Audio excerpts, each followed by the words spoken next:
Hi hello అండి నమస్తే. రీసెంట్గా మేము జాబ్ చేసే చోట మాకైతే రూమ్ ప్రొవైడ్ చేశారనమాట. మేము ఈ రూమ్లోకి రాబోతున్నాము. సో ఇలా హౌస్కి ఫస్ట్ మెయిన్ డోర్ దగ్గర అయితే మా వారు వినాయకుడి బొమ్మ అయితే అంటించారు. ఇది ఆన్లైన్లో తీసుకున్నాము. స్టిక్కర్ వచ్చేసి డోర్ స్టిక్కరు. ఇక ఇదైతే హాలు చాలా పెద్దగా ఉంటుంది, బాగుంటుంది. ప్లేస్ ఎక్కువ ఉంటుంది కానీ ఇక్కడ షెల్ఫ్స్ అయితే ఉండవండి. మనమే ఏదో ఒకటి అరేంజ్ చేసుకోవాలి మన సామాన్లు బట్టి. ఇక్కడ ఇదైతే వాష్ ఏరియా అనమాట. అక్కడ వాషింగ్ మిషన్కి అలాగే పైన ఇలా పెట్టించుకున్నాము సామాన్ పెట్టడానికి. చెప్పాను కదా షెల్ఫ్స్ అయితే ఉండవండి ఇక్కడ. రూమ్కి ఒకటి మాత్రమే ఉంటుంది.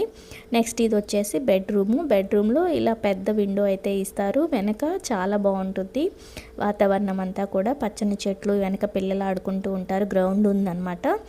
ఇక ఇదండి బెడ్రూమ్ అయితే. ఒక ఫ్యామిలీకి నీట్గా సరిపోతుందండి మా రూమ్స్. ఇక హాల్లో ఈ పక్కన అయితే మేము దేవుడి పటాల కోసం దేవుడి గదిలాగా చిన్న చెక్క అయితే కొట్టించారు. నెక్స్ట్ ఇక్కడ కిచెన్ ఏరియా అనమాట. ఇదంతా కూడా షెల్ఫ్స్ అయితే ఉండవని చెప్పాను కదా.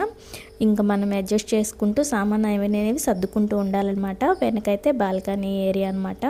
ఇక్కడంతా కూడా పాత సామాన్లు పెట్టుకోవడానికి కానీ అంట్లు అవి తోముకోవడానికి బాగుంటుంది. వెనక వాతావరణం అయితే చాలా బాగుంటుందండి. విండో నుంచి మంచి గాలి వస్తూ ఉంటుంది, వెలుతురు గాలి చాలా చక్కగా ప్రశాంతంగా ఉంటుందండి. ఒక ఫ్యామిలీ నీట్గా ఉండొచ్చు ఈ రూమ్లో.